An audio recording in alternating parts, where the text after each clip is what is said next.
अध्याय 2, दूसरा राजा अध्याय 2 और 19 से 25, 19 से 25।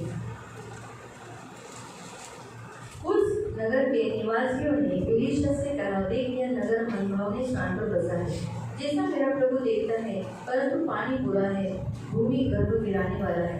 उसने कहा, एक नए प्याले में नमक डालकर मेरे पास ले आओ। और वे उसे उसके पास ले आए। तब वह जल के सोते के पास निकल गया और उसमें नमक डालकर कहा, यहोवा यूँ कहता है, मैं ये पानी ठीक कर देता हूँ, जिससे वो फिर कभी मृत्यु या गर्भ गिरने का कारण न होगा। एलीशा के वचन के अनुसार पानी ठीक हो गया और आज तक ऐसा ही है। वहाँ से वो बेतेल को गया। मार्ग की चढ़ाई चल रहा था कि नगर में छोटे लड़के निकल कर उसका ठट्टा करने लगे, हे चंदुए चल जा, हे चंदुए चल जा। तब उसने पीछे की ओर फिर कर उन पर दोषी की और यहोवा के नाम से उसको श्राप दिया। तब जंगल में से 2 ऋषियों ने निकल कर उनमें के 42 लड़के पार डाले। वहाँ से वो कर्मेल को गया और फिर शमोन में लौट गया। त्यानंतर यहोवातील ग्राम प्रमुखांचा एका शिष्टमंडळाने एलीशाची भेट घेतली। ते त्याला म्हणाले, आमच्यापुढे एक मोठी समस्या उभी आहे। तुम्हाला दिसतच आहे की हे शहर नैसर्गिक सौंदर्याने वेढलेले आहे, पण येथे पाणी दूषित असून आमच्या स्त्रियांच्या गर्भपात कारणीभूत होत आहे। तेव्हा तो त्यांना म्हणाला, मला एका नव्या वाटेत मीठ भरून आणून द्या। त्याप्रमाणे त्यांनी त्याला मीठ आणून दिले। मग तो पाण्याच्या झऱ्याजवळ गेला व ते मीठ पाण्यात टाकून म्हणाला, प्रभुदेवाने हे पाणी शुद्ध केले आहे। इथून पुढे या पाण्यामुळे मृत्यू व गर्भपात ओढवणार नाही। आणि बरोबरच एलीशाने म्हटल्याप्रमाणे ते पाणी शुद्ध झाले आणि आजवरही ते तसेच आहे। नंतर एलीशा यरीहोहून बेतेलला गेला। तो रस्त्याने जात असताना त्याच्या टक्कल पडलेल्या डोक्याकडे पाहून शहरातील काही मुले त्याची टिंगल करून त्याला अरे टकल्या चालता हो असे म्हणून चिडवू लागले। तेव्हा तो वळला आणि त्याने प्रभुदेवाच्या नावाने त्या मुलांना श्राप दिला। त्याबरोबर जंगलातून 2 अस्वली बाहेर आल्या व त्यांनी त्या मुलांपैकी 42 मुलांना ठार केले।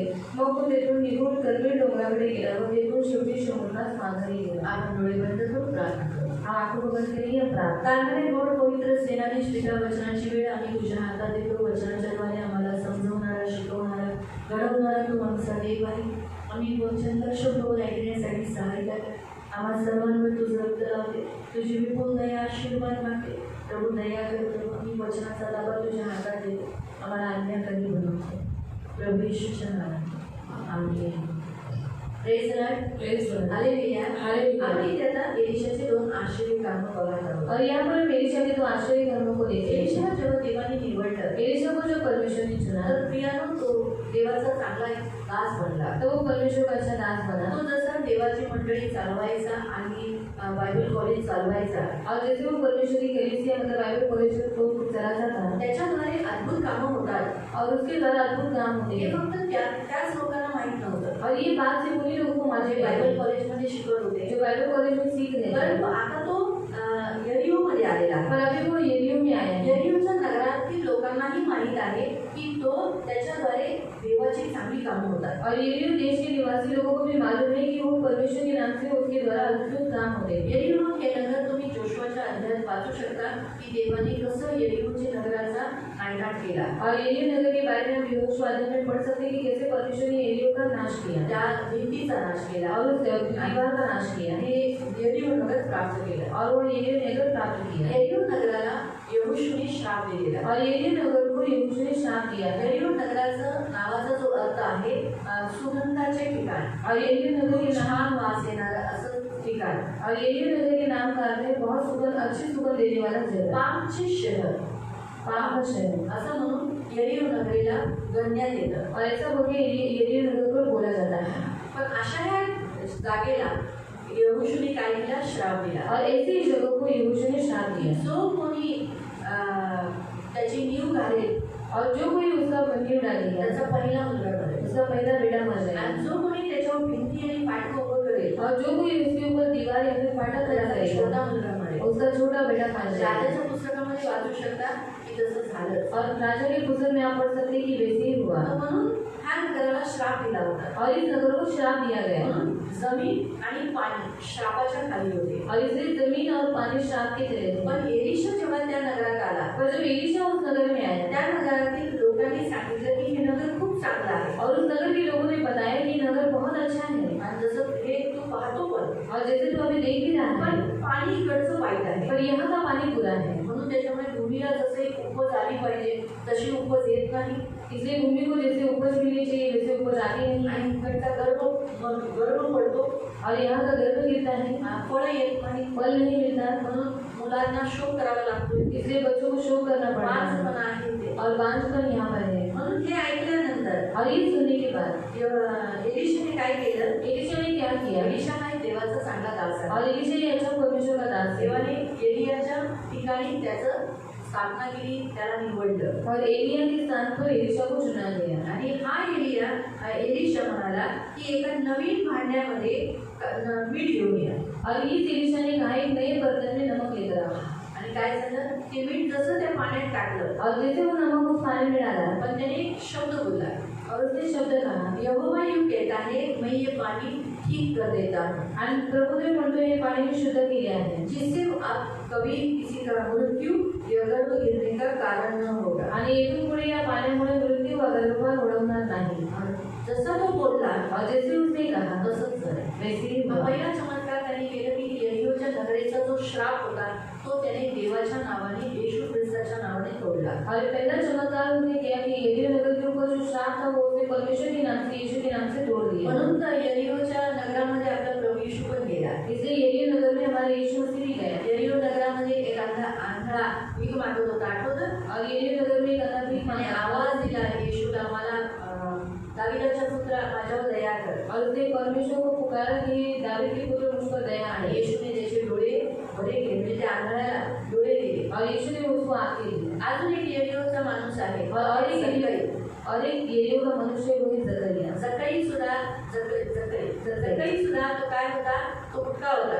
और जक्कई भी नाटा था, त्याला येशूला बघायचं होतं. और उसको यीशु को देखना था, म्हणून तो गुलाबच्या झाडावर चढला. और वो गुलर के झाड़ पर चढ़ त्याला गया. माहित होतं येशू तिथूनच खालून जाणार आहे. और उसे मालूम है यीशु यहीं से नीचे से जाने वाला तो है. काही एवढा फेमस माणूस नव्हता. और वो क्या इतना फेमस मनुष्य नहीं था. त्याला माहिती आहे कोण आपली किंमत करणार और आहे. उसे मालूम था कौन हमारी कीमत करने वाला है. येशूला माहित होतं की माझ्यासाठी एक माणूस आहे जो मला बघण्यासाठी धडपड करतोय. और यीशु को मालूम था कि एक ऐसा मनुष्य है जो मुझे देखने के लिए बहुत धडपड करत आहे. म्हणून येशू त्या झाडाच्या खाली येऊन म्हणाला, हे जक्कई त्वरा खाली ये, मला तुझ्या घरी यायचं. और उसी झाड़ के नीचे यीशु मसीह ने खड़े होकर ऊपर देखकर कहा कि ये जगह तुरंत नीचे हमको तेरे घर पर ठहरना. लक्षात ठेवा, जेव्हा तुम्ही देवासाठी धडपड करता ना, और देखो याद रखना जब आप परमेश्वर के लिए कोई धड़पड़ करते हैं, देव तुमच्या घरी येतो. परमेश्वर आपके घर में आता है. हे नेहमी लक्षात ठेवा. ये हमेशा याद रखना. म्हणून देवासाठी आपण काही ना काहीतरी करायला पुढे जातो. जसं आपण ख्रिस्तामध्ये यायच्या अगोदर जर आपण पाहिलं और मसीह में आने से पहले अगर हमने देखा तर आपण देवाला शोधत होतो, तो हम परमेश्वर को ढूंढ रहे थे, धडपडत होतो, और उसके लिए हम धड़पड़ कर रहे थे, अगदी तहारलेलो होतो. और बहुत प्यासे थे. आणि म्हणून येशू आपल्याकडे आला. इसलिए यीशु मसीह हमारे पास प्रभूची आया. स्तुती असो. और परमेश्वर की स्तुति आज हो. येशू आपल्या घरात आहे. और आज यीशु हमारे घर में आपल्याला है. सोडलेलं नाही. हमें छोड़ा नहीं है. छान ना? कितना अच्छा है ना? किती चांगला आहे येशू. और कितना अच्छा है यीशु. म्हणून नेहमी लक्षात ठेवा, त्या यरीहो नगरात येशू आला. और उस यरीहो नगर में यीशु आया. आज इथेही असंच देवाचं वचन सांगतं और यहाँ पर भी यीशु का वचन यही कहता है की एलिशा जसा त्या नगरात आला, और एलिशा जैसे उस नगर में त्या आया पाण्याला मीठ टाकून देवाच्या वचनाने काय केलं? शुद्ध केलं. और उसने उस पानी में नमक डालकर यीशु के नाम से उस पानी को शुद्ध किया. काय केलं? त्याचा श्राप, त्याचा वांझपणा सगळा तोडून टाकला, काढून टाकला. और क्या किया? उसका सारा श्राप और बांझपन का श्राप सब तोड़ दिया. तरी तुम्ही पाहिलंय एवढं मोठं नदी आहे पाण्याची, आणि त्याच्यात थोडंसं मीठ टाकल्यावर ते पूर्ण पाणी चांगलं झालंय. और कभी आपने ऐसा देखा है कि बहुत बड़ी नदी है वो, और फिर थोड़ा सा नमक डालने के बाद वो पूरा पानी शुद्ध हो चुका है. बघा, हा एक मोठा चमत्कार आहे. और देखो ये सबसे बड़ा चमत्कार है. हा चमत्कार जो आज आपल्याला आगदी रीतीने काय सांगतो माहितीये? और ये चमत्कार हमें आखिरी विधि से क्या सिखाता है? पहिली गोष्ट पहली बात की देवाने त्याच्या दासांना हमेशा चमत्कार करण्याचा, जे निवडलेले लोक आहेत त्यांना चमत्कार, चिन्ह चमत्कार करण्याचा अधिकार दिला. और जो परमेश्वर की ओर से चुने हुए लोग हैं उनको हमेशा चमत्कार करने का अधिकार परमेश्वर ने दिया येशू है. म्हणाला, जे मी करतो माझ्यापेक्षा तुम्ही जास्त करा. और यीशु ने कहा जो मैं करता हूँ उससे बढ़कर भी तुम हे करोगे. नेहमी लक्षात ठेवा. और ये हमेशा याद रखना. देवाने निवडलेल्या लोकांकडे सामर्थ्य काम करण्याचं दान आहे. और परमेश्वर की चुने हुए लोगों के पास सामर्थ्य काम करने का दान है. दुसरी गोष्ट की आपण पाहतो, पाणी हे जीवनाला दर्शवतो. और दूसरी बात हम यहाँ पर देखते हैं, पानी ये जीवन को दर्शाता पाहायला है. गेलं तर हे सगळं पृथ्वी श्रापाखाली आहे. और देखा करेंगे तो पूरी पृथ्वी श्राप के तले पण है। त्याच्यामध्ये आपण एक असं नवीन भांड काय दिले, नवीन भांड्यात मीठ आणा. और नए बर्तन में नमक का वैसा कहा है। जेव्हा आपण नवीन भांड बनतो और जब हम नया बर्तन बनते आणि हैं त्याच्यात मिठासारखा रुचकरपणा घेतो, और उसमें नमक की नई टेस्ट हम लाते हैं मीठ रुचकर आहे, और नमक टेस्ट देने वाली है। नेहमी लक्षात ठेवा. और ये हमेशा याद रखें। येशू म्हणाला तुम्ही पृथ्वीचे मीठ आहात. और यीशु ने कहा हम पृथ्वी के नमक हो। मत्तई 5 मध्ये. और इसी का हम तेरे पास में कलसीकरांच्या पत्रात लिहिले, तुमचं बोलणं मिठासारखं रुचकर असावं. कलीसिया की पत्र में लिखा है कि तुम्हारा बोलना नमक की नहीं होना चाहिए। लूक अध्यायात म्हणाले, जर मिठाने आपला खारटपणा सोडला तर मग त्या मिठाला नमकीन स्वाद कसा नाही आणू शकतो. और लूक अध्याय में बताया गया है कि अगर नमक ने अपना स्वाद छोड़ दिया तो हम उसके अंदर नमकीनपन कैसे ला सकते हैं। मिठामध्ये खारटपणा असतो और नमक में नमकीनपना रहता है। तर तो जर खारटपणा नसला और अगर वो नमकीनपन उसमें नहीं तर त्याला रहेगा मीठ म्हणता येणार तो नाही. उसको नमक नहीं बोल सकते। म्हणून आपल्यामध्ये सुद्धा क्रिस्पीपणा असला पाहिजे. इसलिए हमारे अंदर भी मसीहत पण होना चाहिए। आपण नवीन भांड बनलं पाहिजे. हम नए बर्तन बनना चाहिए। आपण ख्रिस्ताकडे आल्यानंतर अशी भांडी बनली पाहिजे, कारण एलिशा हे आता जर आपण पाहिलं तर ख्रिस्ताला दर्शवतं. और एलिशा अगर देखा जाए तो वो मसीह को दर्शाता है। नवीन भांड म्हणजे आपण आपलं जुना स्वभाव काढून ख्रिस्तामध्ये आल्यानंतर आपलं सर्व जुनं मनुष्यत्व जाऊन आपण नवीन मनुष्यत्व धारण केलं पाहिजे. और नया बर्तन मतलब हम लोग तो मसीह में आने के बाद हमारा जुना स्वभाव निकालकर हम नए मनुष्य को हम धारण करना आणि चाहिए। आपण मिठासारखे रुचकर असेल. और नमक की नई नमकीन होनी चाहिए। आपल्याला जसं म्हणतात ना, प्राणी सुद्धा दगडाला चाटतात और प्राणी भी पत्थर को चाटते हैं। त्याच्यातून मीठ घेतात.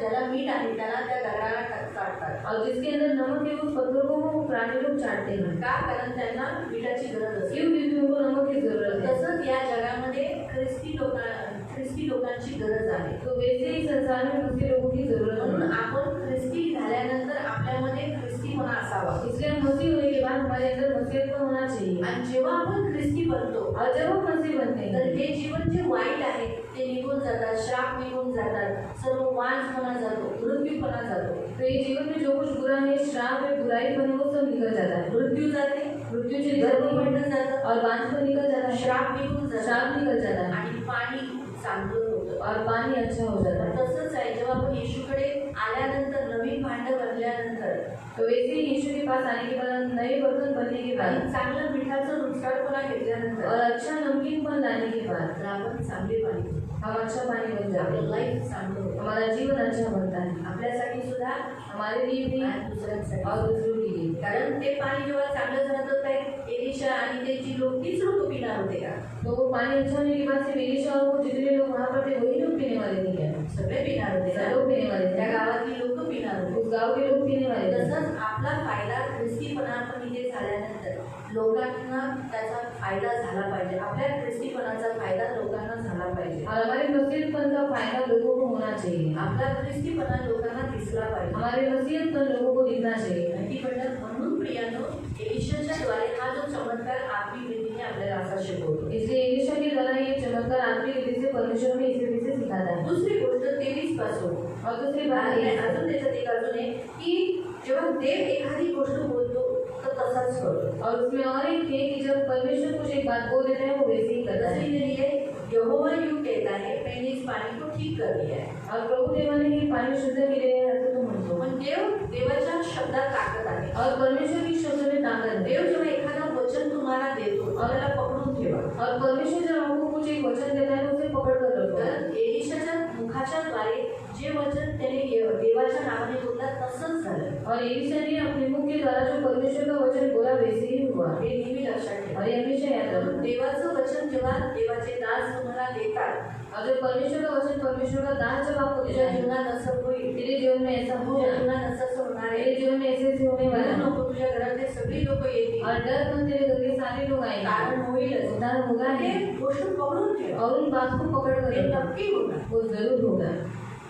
मला कळालं? आपको समझ में आया? हे आज या वचनाच्या द्वारे देव तुम्हाला शिकवतो. और ये आज इस वचन के द्वारा परमेश्वर आपको सिखाता है। नंतर तो तिथून येरियो मधून तो बेतेलला गेला. और बाद में वो यरीहो से बेथेल में गया। आणि जसं बेतेलमध्ये तो जरा उंच भागावर चढत होता. और जैसे बेथेल में वो ऊंचे स्थान पर चढ़ रहा आता था, आपण तिथे पाहतो की काही तरुण म्हणजे छोटेपासून अशी मोठी मुलं, तरुण अशी लढतपंची मुलं तिथे बसून त्याची काय करत होते, थट्टा करत होते. और ऐसे जवान बच्चे छोटे बच्चे क्या कर रहे थे, उसका मजाक उड़ा रहे थे. आणि ती मस्करी त्याला आवडली नाही. और वो मजाक उसको अच्छा नहीं लगा, कारण त्याची मस्करी म्हणजे देवाची मस्करी. क्योंकि उसके ऊपर मजाक उड़ाना मतलब परमेश्वर का मजाक उड़ाना. प्रियानो, लक्षात ठेवा, सर्व ह्या ह्या चमत्काराने म्हणजे इथे काय चमत्कार केला त्याने, इथे काय मोठं आश्चर्य काम केलं. और यहाँ पर क्या सबसे बड़ा आश्चर्य काम उसने किया की जेव्हा त्याला चंदू हे टकल्या चढ चढ असं म्हणून जेव्हा त्याला पाठीमागून चिडवत होते, और जब वो बच्चे उसको बोल रहे थे ये चंद्र चढ़ जाए, इससे पीठ पीछे से बोल रहे थे, तो थांबला, मागे फिरला,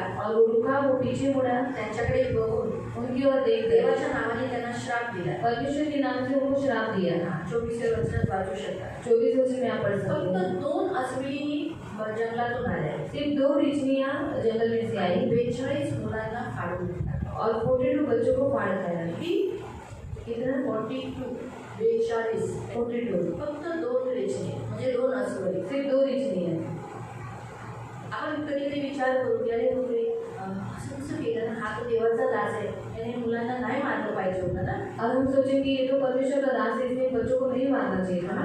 तर ह्याच्याद्वारे देव आपल्याला काय शिकवतो माहिती आहे. इसके द्वारा परमेश्वर में क्या सिखाना है मालूम है. हर आई वडिलांनी आपल्या मुलांना शिकवलं पाहिजे देवाचं भय बाळगणं. और हर माता पिता ने बच्चों को सिखाना चाहिए परमेश्वर का भय मानने. देवाच्या दासाचं भय बाळगणं. परमेश्वर की दास का भय मानने. देवाच्या दासाबरोबर बोलताना कसं बोलायचं, कसं सांभाळून बोलायचं, कसं रिस्पेक्टने बोलायचं, हे इथे देव शिकवतो. और परमेश्वर की दास के साथ बात करते समय किस तरीके से बात करना है, कैसे नम्रता से बात करना है, ये बच्चों को सिखाना चाहिए. तरुण झाल्यानंतर त्यांना असं वाटतं की माझ्यासारखं कोणी नाही. और जवान होने के बाद उनको ऐसा लगता है कि मेरे जैसा कोई आता नहीं. ते कसेही बोलतात. और वो किस तरीके से भी बात करते हैं. सर्वात पहिलं ते आपल्या आई वडिलांकडून कसेही बोलतात. और सबसे पहले वो अपने माता पिता के साथ बहुत गलत तरीके से बात करते हैं. नंतर ते देवाबद्दल पण बोलू लागतात. बाद में वो परमेश्वर के विरुद्ध में भी बात करने मला लगा. प्रार्थना नाही करायची, मुझे प्रार्थना नहीं मला करना बायबल है, नाही मुझे वाचायचं, बाइबल नहीं काय पढ़ना सारखं है. सारखं देव देव करायचा, अब क्या बार परमेश्वर करने काम धंदा नाही का, और काम करना नहीं मला है. अभ्यास आहे, मुझे पढ़ाई मला है, फिरायला मुझे जायचं, घूमने जाना मला है, नाही चर्चला मुझे यायचं. चर्च में नहीं जाना है. किंवा असं यायचं. बोलता बोलता ते सहज पास्टरांची पण कसे पण बोलतात. और ऐसे बोलते समय वो पास्टरों के साथ में किसी तरीके से भी बात करते हैं. म्हणून हा एक तरुणांना एक धडा आहे. और ये जवानों को ये शिक्षा आता है. हे तरुण मेले तर त्यांचे आई वडील खुश झाले का. और ये जवान मर गए तो उनके माता पिता खुश हुए क्या. 42 मुलांचे आई वडील रडले असतील ना. और 42 बच्चों के माता पिता रोए होंगे ना. हा? रडले असतील. रोए होंगे. मग ते त्यांच्या आई वडिलांना एक धडा आहे की आपल्या मुलांना देवाचं भय का बाळगायला शिकवलं नाही. और माता पिता को भी शिक्षण दिया गया है कि उन्होंने अपने बच्चों को परमेश्वर की भय मानना क्यों नहीं सिखाया. म्हणून आज हा जो अध्याय आहे, हा जो एलिशाचा चमत्कार जो आपण पाहतोय, आश्चर्य कर्म पाहतोय, त्याच्याने आई वडिलांना देव सांगतो की तुम्ही तुमच्या मुलांना देव भयभीरू आहे, देव प्रेम करतो, शासनही करतो. देवाचा दास याचा अपमान करू नये, याची थट्टा करू नये, नाहीतर देव शिक्षा देतो. और एलिशा ने इस चमत्कार के द्वारा परमेश्वर हमें क्या सिखाना है कि माता पिता ने बच्चों को सिखाना चाहिए कि परमेश्वर भय मानने वाला है और परमेश्वर का हमें भय मानना चाहिए क्योंकि परमेश्वर प्यार भी करता है और फिर वो शिक्षा भी करता है. तो तारणा करणाराही देव आहे. वो ताड़ना करने वाला भी परमेश्वर नेहमी है. लक्षात. और ये हमेशा याद आता रखना. नवीन करारानुसार आपल्याला श्राप द्यायचा नाही. और नए करार के अनुसार हमें श्राप नहीं देना है. देवाचा दास श्राप देऊ शकतो, और परमेश्वर का दास श्राप नहीं दे सकता. तो पण नाही देऊ शकतो. वो भी नहीं दे तुम्ही सकता. नाही द्यायचे, और आपको भी नहीं देना मीही है. नाही देऊ शकत. मैं भी नहीं दे सकती. जर कुणी आपल्याला त्रास देत असेल तरी आपण बोलू नाही शकत तुझा सत्यानाश होतो. और कोई अगर हमें तकलीफ देता रहेगा तो हमें ऐसा नहीं बोला तेरा सत्यानाश तू हो. तडक तडक की मरे, तू तड़पून तड़पून मरशील. ट्रेनच्या खाली तुझा जीव जावा, ट्रेन के नीचे तेरा जान चला तुझं जाए, आयुष्य खराब हो, तेरी जिंदगी बर्बाद हो अशा जाए. पण श्राप नाही देऊ शकत. ऐसे हम श्राप नहीं दे सकते. हे नेहमी लक्षात ठेवा. और ये हमेशा याद रखना. Hallelujah, hallelujah. Hallelujah, hallelujah. देव म्हणाला जो तुम्हाला श्राप देतो और परमेश्वर ने कहा जो तुम्हें श्राप देगा तुम्ही त्यांना आशीर्वाद द्या. तुम उसे आशीष देना. पेत्राने जेव्हा सामरी नगरातून तो जात असताना, और पतरस जब सामरी नगर से जा रहा था, पत्रस येशू सगळेजण जात असताना, और पतरस यीशु मसीह सब लोग जाते समय, सामरी लोक जाऊन देत नव्हते कारण सामरी लोकांना जेव्हा कळालं की तो यरूशलेमला चाललाय, और सामरी लोग उसे जाने नहीं देते क्योंकि सामरी लोगों को जब मालूम पड़ा कि वो यरूशलेम में जा रहा है, पेत्राला खूप वाईट वाटलं. और पतरस को बहुत बुरा लगा. बोला म्हणून आग पाठवू का. और उसने कहा ऊपर से आग खींचो क्या. आली असते और ऊपर से आग आ जाती है कारण तेवढी अथॉरिटी देवाच्या दासांना असते. और उतना अधिकार परमेश्वर को दास को मिला पण है त्याने तो अथॉरिटी का वापरत होता? और वो उस अधिकार का इस्तेमाल क्यों कर रहा है? एलियाने तसंच केले. क्योंकि एलिया ने ऐसे ही किया था. एलियाने एकदा नाही, दोनदा नाही, 3 वेळा त्याने काय केलं? जी तुकडी त्याला पकडायला आलेली त्या तुकडी देव तो म्हणाला, हे एलिया खाली ये. और एलिया ने एक बार नहीं, 2 बार नहीं, 3 बार इस रीति से किया. जब उसको सेना के 3 टुकड़े उसको पकड़ने के लिए आई थी, तब उन सेना में से एक ने कहा कि हे एलिया नीचे उतर आ. तो 50 लोकांचा जो समूह असतो आणि त्याचा एक सेनापती, असे ते 50 आणि तो एक, त्या लोकांना त्याला एकट्याला घ्यायला आलेले आणि टेकडीवर तो होता एलिया. आणि जेव्हा खालून त्याला म्हणाले, ए एलिया खाली ये. और तो म्हणाला, जर मी देवाचा दास आहे तर वरून आकाशातून आग पडो आणि सगळे मरो. आणि तसंच झालं. आकाशातून आग पडली आणि सगळे गेले. और 50 लोगों का दल और एक सेनापति उसको बुलाने के लिए आए और उसको कहा एलिया नीचे उतरा. तब एलिया ने कहा कि अगर मैं सच्चा परमेश्वर का भक्त हूँ तो स्वर्ग से आग उतर कर आए और ये सब नष्ट हो जाए. दुसऱ्यांदा पण तसंच झालं. और दूसरी बार में उसने ऐसे ही किया. पियानो पुढचा जो पकडायला आलेला और जो तीसरी बार पकड़ने के लिए आया त्याला था घाबरलाच होता. वो थोड़ा पहले ही डर चुका तो था. नम्र झाला. इसलिए वो नम्र हो गया. नम्रतेने बोलला. नम्रता से उसने पण बात की. अगोदरचे अति हार्डली बोलवले, खाली ये. और जो पहले वाले ने बहुत हड़बड़ी करके बात करी थी, नीचे आ. तुच्छ रीतीने बोलवले. और तुच्छ रीति से बात कर रहे तुच्छ थे रीतीने त्याला बोलवलं. और तुच्छ रीति से उसको बोल रहे म्हणून थे. एलिया चिडला इसलिए एलिया चिढ़ आणि गया एलियाने वरून आग पाडली. और एलिया ने ऊपर से आग भेजी. पण जेव्हा तिसरी तुकडी त्याला पकडायला आली त्यावेळेला ते काय म्हणाले की त्यांचा प्राण तुला अनमोल नव्हता, पण आमचा प्राण तुझ्या नजरेस अनमोल पडो. प्लीज कृपा करून तू खाली ये. और जब तीसरा दल आया तब उसने कहा कि उनका प्राण तेरे नजरों में अनमोल नहीं था, पर हमारा सबका प्राण तेरे नजरों में अनमोल है. प्लीज कृपा करके नीचे उतर आ. हेच लक्षात ठेवा, ती बोली देवाबरोबर आणि देवाच्या दासाबरोबर चांगली ठेवा. और यही बोली परमेश्वर के साथ, परमेश्वर के दास के साथ अच्छे से रखना. हे म्हणून येशू त्याला म्हणाला, अरे तुला कोणती आत्मा मिळाली आहे पेत्र, तुला माहिती नाही का? इसलिए यीशु ने कहा पतरस तुझे कौन सी आत्मा मिली तुझे मालूम नहीं है. आता आपण माणसांना मारू शकत नाही. अभी हम मनुष्य को मार नहीं सकते म्हणून मी माणसांना वाचवायला आलो, क्योंकि मैं मनुष्य को बचाने के लिए आया हूँ संपवायला नाही, और उनको खत्म करने त्यांना के मारून लिए, टाकायला नाही. उनको मार डालने के लिए नहीं. म्हणून माझ्याकडे जी आत्मा आहे ती जीवनाची आत्मा आहे. क्योंकि मेरे पास जो आत्मा है वो जीवन की आत्मा आणि है. तीच आत्मा तुमच्या माझ्यामध्ये सगळ्यांमध्ये तीच आत्मा आहे. और वही आत्मा आप में मुझ में आप सब में है. म्हणून आपण एकमेकांची हत्या करू शकत नाही, इसलिए हम एक दूसरे की हत्या नहीं कर त्यांचं सकते वाईट चिरू शकत नाही, और उनका बुरा नहीं चाह त्यांना सकते, श्राप देऊ शकत नाही. उनको हम श्राप नहीं दे म्हणून सकते. जरी तिथे एलिशाने श्राप दिला असेल तर त्याचा उपयोग तुम्ही घरात करू नका एकमेकांसाठी. और भले ही यहाँ पर एलिशा ने श्राप दिया होगा पर उसका इस्तेमाल हम अपने घर में मत करना. एलिशा चिडला, एलिशा चिढ़ गया. मी का नाही हो, तुम्ही क्यों नाही? अश्विनी मी तुझ्यावर चिडू शकतो, अगले तुझको चिढ़ सकता हूँ. मी तुझ्याशी बोलणारच नाही मैं तुझसे बातें नहीं करूँगा. किंवा अशा गोष्टी काही. और ऐसी कुछ बातें. आता आपण असं नाही करू शकत. रबी वैसा नहीं कर सकता. आपलं समजा राग बीग असला किंवा काही, ते सूर्य असं व्हायच्या आत मिटलं पाहिजे. और हमारा जो गुस्सा है वो सूर्य अस्त होने से पहले मिट जाना चाहिए 2-3 दिवसावर जास्त दिवसावर गेला नाही और पाहिजे, 2-3 दिन के ऊपर नहीं जाना चाहिए पटकन मिटलं पाहिजे. और तुरंत मिट जाना हे चाहिए. नेहमी लक्षात ठेवा. का? कारण सूर्य अस्त व्हायच्या आत जर आपलं समेट बोलणं चालणं नाही झालं क्योंकि अगर सूर्य अस्त होने से पहले हमारा बातचीत सब कुछ नहीं हुआ तर आपण अजून रागाने कडूपणाने म्हणतो. तो और हम गुस्से से और कड़वाहट से बन जाते हैं. म्हणून येशूची इच्छा नाही की शैतान रात्रीच्या वेळी येऊन आपल्याला दुःखी, कष्टी, आजारी, अगदी निर्बळ असे करू नये. इसलिए यीशु की इच्छा नहीं कि रात को दुष्ट आकर हमें बीमार या फिर दुखी कच्चे निराश हताश कर ली जाए. आणि आपण रात्री प्रार्थना करत नाही, और हम रात को प्रार्थना करते नहीं. आपण सगळे झोपतो. हम सब सो जाते 12 हैं ते 3 12 से लेकर 3 बजे तक. तिथे एकदम चांगली झोप आहे. और वो तो बहुत अच्छी नींद है. हा, तुम्ही बघा 12 ते 3 तुम्ही चांगले झोपलात, तुम्हाला सकाळी फ्रेश वाटेल. और 12 से 3 बजे तक आप अच्छे से सो आपको सुबह फ्रेश तुम्ही लगेगा. 1 वाजता उठा 1 नंबरला, और 1 बजे उठो 1 नंबर की, किंवा 2 वाजता उठा 1 नंबरला, या फिर 2 बजे उठो 1 नंबर किंवा की, 2 नंबरला, या फिर 2 नंबर की. आणि तुम्ही पुन्हा झोपा, पण तुम्हाला सकाळी असं वाटेल खूप होतं नाही. और फिर से सोचो तो आपको सुबह ऐसा लगेगा कि नींद पूरी नहीं हुई. हे नेहमी लक्षात ठेवा. और ये हमेशा जर याद तुम्ही रखना. प्रार्थना करून झोपलात ना पर अगर आप प्रार्थना करके सोए ना तुम्हाला काही त्रास नाही तो आपको असं असेल, कुछ हा, नहीं माझी है। झोप चांगली झाली. और आपको ऐसा लगेगा मेरी नींद अच्छी हो गई। हे मी लक्षात ठेवा. म्हणून आपल्याकडे आता जे एलिशाने केलं तसे करू नये. और जैसा जब एलिशा ने किया वैसा हम पण हमें ही आपल्याला एक चेतावणी आहे आपल्या मुलाबाळ जे पालक आहेत त्यांच्यासाठी आणि तरुणांसाठी और जो माता पिता है उनके लिए और जवानों के लिए ये चेतावनी है की तरुणांनी काही पण वाईफळ बोलू नये और त्याची थट्टा मस्करी करू नये. एक ख्रिस्ती होण्याच्या नात्याने आपणही एकमेकांची थट्टा करू नये. और जो जवान लोग हैं व्यर्थ बातचीत नहीं करे और एक दूसरे का मजाक हम मस्ती होने के नाते एक दूसरे का मजाक नहीं हर उड़ाए। एक व्यक्ती कशा ना कशात तरी दुर्बल आहे निर्बल आहे. और हर एक व्यक्ति कोई ना कोई बातों में निर्भर है दुर्बल जर है। सध्याकडून बारीक असेल सडपातळ असेल ए सुकडी असं बोलू नये. और अगर कोई दुबला होगा तो उसको ऐसा नहीं बोलना है एक दुबली बोंबे बोंबे असं नाही म्हणत. किंवा कोण जाड असेल या फिर कोई जाड़ा असं होगा नाही म्हणायचं अरे बेडका करतो बेडका करता बोल बोल आहे बोल बोल. अरे कधी शब्द आठवतात ना किती छान. जर लंबू असेल रे लंबे हम जर लांब जर नाही लंबू फुटके असेल रे फुटके आणि बोट नाटे.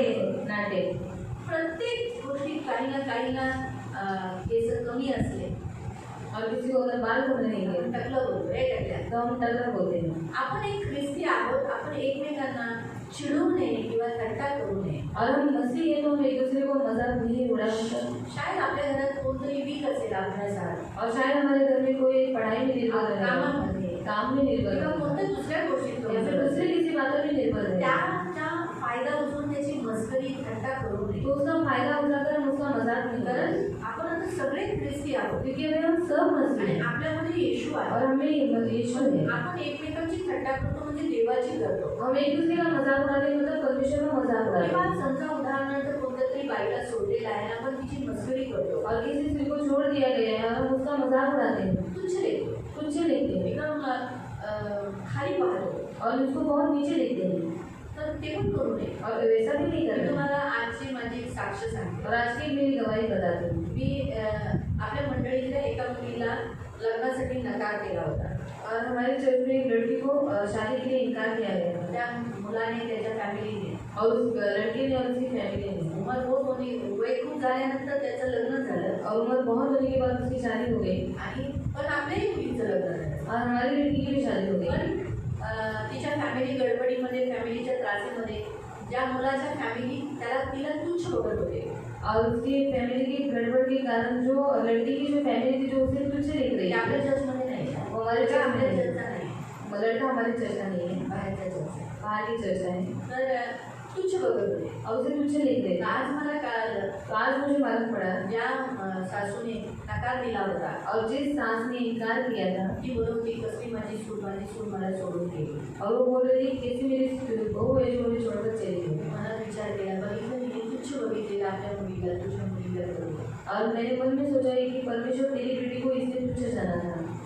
सुंदरतेला कळलं आपली ती मुलगी खूपच सुंदर आहे पण तरी सुद्धा असं ती म्हणजे कसं ती एकदम तुच्छ तिच्या लाईफला तिचं घर बनलं नाही म्हणून तिला तुच्छ बघितलं. शेवटी तिचं घर बनलं काय और उसका घर बनाने इसलिए उसको तुच्छ देख रहे थे और आखिर में उसका घर बना के हे नेहमी लक्षात ठेवा. ये हमेशा याद रखना। आपण जेव्हा कुणाला कमी लेखतो ना तर ते सेम आपल्यावर येतं. और हम किसी को कम लेते हैं ना तो वही से हमारे ऊपर भी आता है। नेहमी लक्षात ठेवा. ये हमेशा याद कारण रखना तिने तिला कमी लेखलं क्योंकि उसने उसको कम देखा म्हणून तिच्याही जीवनात दुःख आलं. इसलिए उसकी जीवन में भी दुख आया। मी तर म्हणजे उलट की आपल्या मुलीला लग्न केलं असतं तर आज ती सुखी राहिली असती. और मैं कहती हूँ कि हमारी लड़की के साथ अगर उसकी बेटी की शादी होती तो फिर वो खुश रहती सुखी राहिली असती. और सुखी रहती। सगळं तिच्या घरात चांगलं झालं. सब कुछ उसके घर में अच्छा आपल्या होता है। जीवनच्या मुली चांगल्या आहेत. और हमारे जीवन की लड़की देवाच्या अच्छी मुली आहेत. परमेश्वर की बेटी है काय करणार का बऱ्याच जणांची मेंटॅलिटीला आपण पकडू नाही शकत. और बहुत से लोगों की मेंटेलिटी को हम पकड़ नहीं सकते बाहेरच्या मुली लागतात. और तो बाहर की लड़की अच्छी है बाहेरच्या मुली चांगल्या असतात. बाहर की लड़की अच्छी है सब होती है जीवनच्या मुली चांगल्या आहेत. और जीवन की लड़की अच्छी है विश्वसनीय आहे. विश्वसनीय है सोडणार नाही. वो छोड़कर नहीं जाएंगे सांभाळते. संभालेंगे एक दोन जण समजा नाचकं पुस्तक झालं तर सगळे नाचके नसतात ना. और एक दो जन अगर सड़े हुए निकले तो फिर सब सड़े हुए नहीं रहते ना असतात का एक जण समजा नाचकं निघालं सगळ्या नाचक्या पोळीला और एक सड़ा हुआ निकल भी सारी लड़कियां सड़ी लेकिन गई। आजकाल नाही कसं समजा सासूपासून दूर गेली असते और अगर सास से दूर चली गई तर ते सगळ्या मुली सासूपासून दूर होतात तो का? सब लड़कियां सास से दूर हो जाती है। हे लोक काय अरे तुझी मुस्लिम पोरगी होती बघितलं सासूपासून लांब होती. नको मुस्लिमच्या मुलीनं और सियोन की लड़की ने देखा सास को छोड़कर चली गई, तो हमें सियोन की लड़की नहीं चाहिए। हे असं मनात आणायचे नसतात विचार. और ऐसे मन में विचार नहीं लाना। कारण सियोनची मुलगी तर हाताने विचारू शकता ना ती बघून असं है ना मला पण ओरडता येतं. और सियोन की लड़की है तो आप मुझसे बोल सकते कि देखो दीदी इसने ऐसा किया, हम माउथ से डांट सकते हैं। तर सांगायचा उद्देश की आज देवाचं वचन आपल्याला सांगतं की आपण कोणालाही चिडवू नये. और बताने का उद्देश्य आज परमेश्वर हमसे कहता है कि हम एक दूसरे को चिढ़ाएं, खास करून देवाच्या दासाबरोबर सभ्यतेने वागा. और खास करके परमेश्वर के दास के साथ हम सभ्यता से बात जरी करें। जरी आता इथे चला त्या दासाची निर्बलता त्याला त्या लोकांना दिसली, त्यांना काय दिसली तो टाकला होता. और यहाँ पर दास की निर्भरता उनको दिखाई दी कि वो क्या करना था। आणि त्या निर्बलतेला बघून त्यांनी ते लोकांची थट्टा केली. तर तो एक तिरस्कार झाला, त्या याचकांचा तिरस्कार झाला. और उस निर्भरता को देखकर उन्होंने मजाक उड़ाया, मतलब वो याजक के इकट्ठा हुई। म्हणून लक्षात ठेवा देवाचा याजक देवाचा निवडलेला तो देवाचा असतो.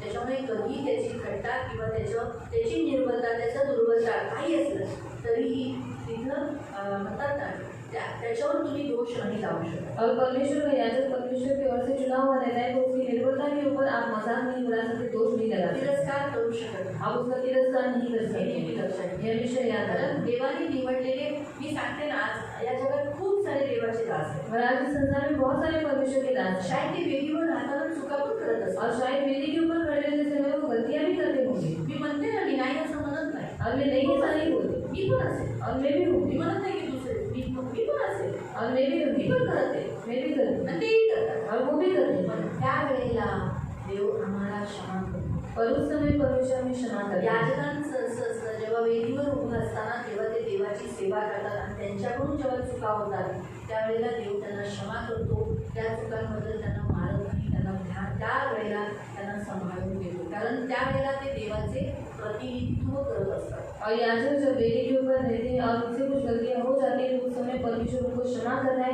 क्यों? क्योंकि उस समय वो परमेश्वर का प्रतिनिधित्व करते रहते हैं। जसं एलिशा तिथल्या तिथंच तो रागवला, और एलिशा वहीं पर उसने गुस्सा किया, तिथल्या तिथंच. वहीं के वहीं। शायद असे किती जण तुम्हाला तुम्ही तर ऑनलाईन टीव्हीवर बघत असाल ते पण रागवत असतील, शायद सेवकांना ओरडत असतील, डाटत असतील, शायद वडील पण मारलं असेल. और शायद लक्षात ठेवा ते प्रेम आहे.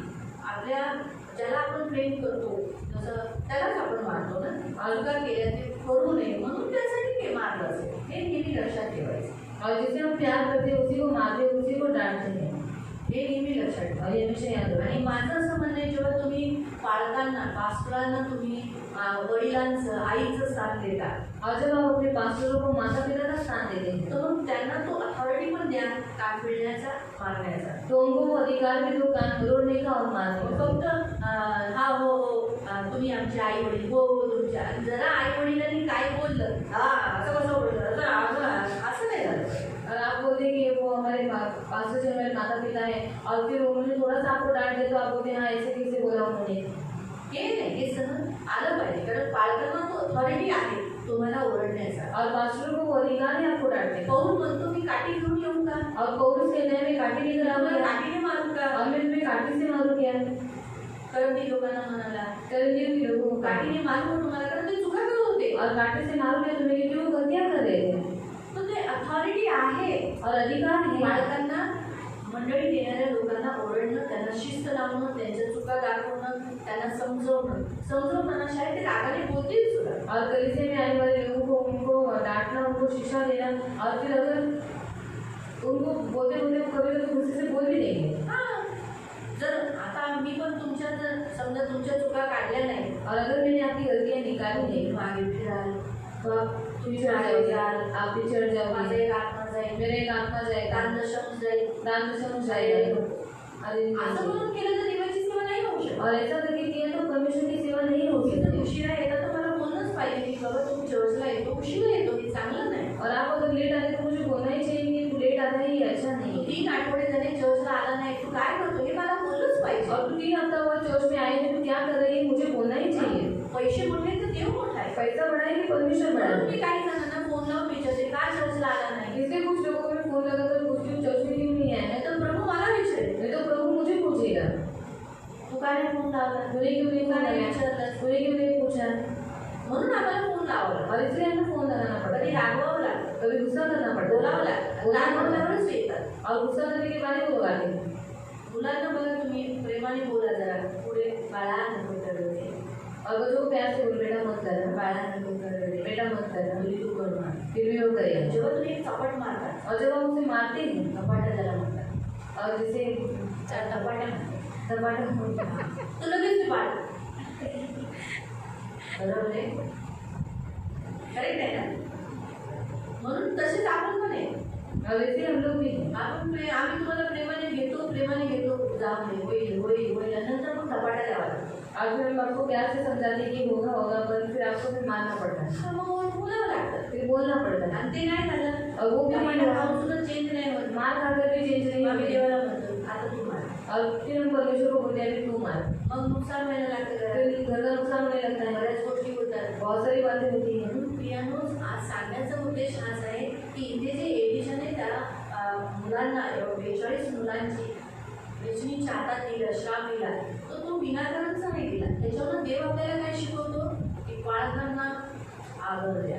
और एलिशा ने 42 बच्चों को डिशनियों के हाथ में दे दिया. तो इसके द्वारा परमेश्वर ने क्या सीखा है कि माता पिता को बच्चों को सिखाना चाहिए आपल्या बाळकांना रिस्पेक्ट द्या. और अपने माता पिता को आदर करो. त्यांच्याशी बोलताना आपल्यात निर्बलता निर्बलता काही असेल त्याची मस्करी करू नका. और निर्बलता जो कुछ होगी उसके आप मजाक में उड़ाओ. Hallelujah hallelujah hallelujah. कळाले हे दोन्ही चमत्कार. और ये दोनों चमत्कार आपको मालूम त्याच्या है. अगोदर पण आपण 2 चमत्कार पाहिले. और उसके पहले भी हमने 2 चमत्कार को देखा. कौन से? जे भांड्यामध्ये कडू जेवण होतं, जहर जेवण होतं, त्याच्यात थोडंसं मैदा टाकल्याने ते कडूपणा आणि ते जहर निघून गेला. तो एक चमत्कार पाहिले. आणि अजून दुसरा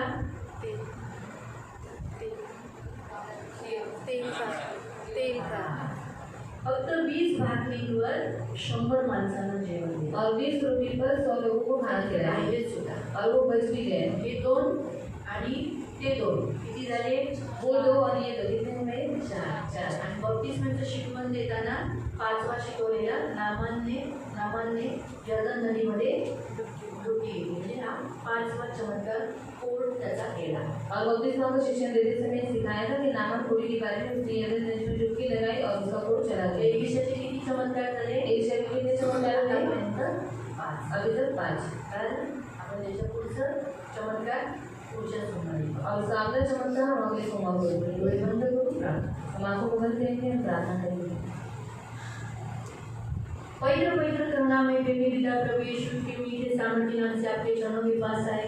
इसलिए प्रभु आज के दोनों चमत्कारों के द्वारा आज इन्होंने सीखा है कि मसीह में नया जीवन होकर प्रभु मसीहतपन में जीना है और अच्छा मसीहतपन में रहकर अपने नगर को, अपने लोगों को वहाँ पर जो मृत्यु मंडला रही है उसे नाश करना है. इसलिए ये सभी लोग प्रभु पवित्र पिता सहायता कर एक नया बर्तन, नया मसीह में जन्म बनकर जीने के लिए सहायता करना, इन्हें आशीषित करना, आपके पंख में सुरक्षित रखना, आपका छेदा हुआ हाथ रखना. प्रभु पवित्र पिता इन्हें मसीहत का यानी नमक का टेस्ट, नमकीन पर उसे कहते हैं मसीहत पर में बने रहने के लिए मदद करना. ये मेरी विनती, मेरी प्रार्थना है. इन्हें आशीषित करना. कभी किसी मसीहों की ठट्टा करने नहीं देना. प्रभु परमेश्वर भी ठट्टों में उड़ाया नहीं जाता. कभी परमेश्वर की भी ठट्टा करने नहीं देना और ना ही प्रभु के दास की भी ठट्टा करने देना. प्रभु तेरा वचन कहता है आदर दो आदर मिलेगा. तो प्रभु पवित्र पिता इन लड़कों ने, इन जवानों ने परमेश्वर के दास को, परमेश्वर को आदर नहीं दिया, इसलिए मृत्यु उनको पकड़ ली. इसलिए पिता हम सभी को समझने दे कि परमेश्वर प्यार भी करता है, शिक्षा भी देता है. इसलिए प्रभु कभी परमेश्वर को ठट्टों में नहीं उड़ाए. इसलिए इनको तो सहायता है. परमेश्वर के विषय में सीरियस रहे. प्रभु गंभीरता से लेकर, प्रभु गंभीरता से, नहीं तो परमेश्वर के हाथ के सोटे से मार खाना पड़ेगा, लाठी से मार करना पड़ेगा. इसलिए इन सबको तू मदद कर, तेरा भय मानने के लिए सहायता कर, इन्हें आशीषित करना. पवित्र पिता सेनाधीश परमेश्वर, जैसे आपका वचन कहता है ना कि कि यहोवा यूँ कहता है कि मैंने ये पानी ठीक कर देता हूँ, जिससे अब कभी न मृत्यु न गर्भ गिरने का कारण होगा। उसी रीति से आज ये वचन मैं प्रभु इन सब के जीवन के ऊपर रखती हूँ कि यहोवा यूँ कहता है कि यह पानी मैं ठीक कर देता हूँ। इनका जीवन आज से तू ठीक कर देता है। आज से इनका जीवन प्रभु तू ठीक कर रहा है। यीशु के नाम से प्रभु आज से इनका जीवन तू ठीक कर देता है, जिससे आज से इनके जीवन में न कभी मृत्यु, न कभी बांझपन, न कोई श्राप, न कोई गर्भ गिरना, ऐसा कुछ भी नहीं रहेगा। यीशु के नाम से प्रभु पवित्र पिता में इनके ऊपर डिक्लेयर करती हूँ, इस वचन को रखकर पिता पुत्र पवित्र आत्मा के नाम से प्रभु इन्हें प्रार्थना करती हूँ और आपके सर्व सामर्थ्य लहू तले जाती हूँ। धन्यवाद देती हूँ मेरे महान पवित्र सेनाधीश पिता, इन्हें आशीषित करना और आपके पंख में सुरक्षित रखना। प्रभु इन्हें यीशु के लहू से कवर कर धन मान सम्मान से दीर्घायु से दूर रखना, सदा आनंदित रहने के लिए सहायता करना, इनके घर में शांति देना, इनके मनोरथों को पूरा करना, इनके बहुतों के जीवन में शांति देना। आपके बच्चों से जो भी इन्होंने मांगा इनके मनोरथों को पूरा करना, इन्हें हमेशा सुखी रखना, इनके फैमिली लाइफ में शांति देना, इनके वैवाहिक कौटुंबिक जीवन में शांति देना। धन्यवाद देते हैं यीशु के नाम से, आमीन। सबको प्रेज करें।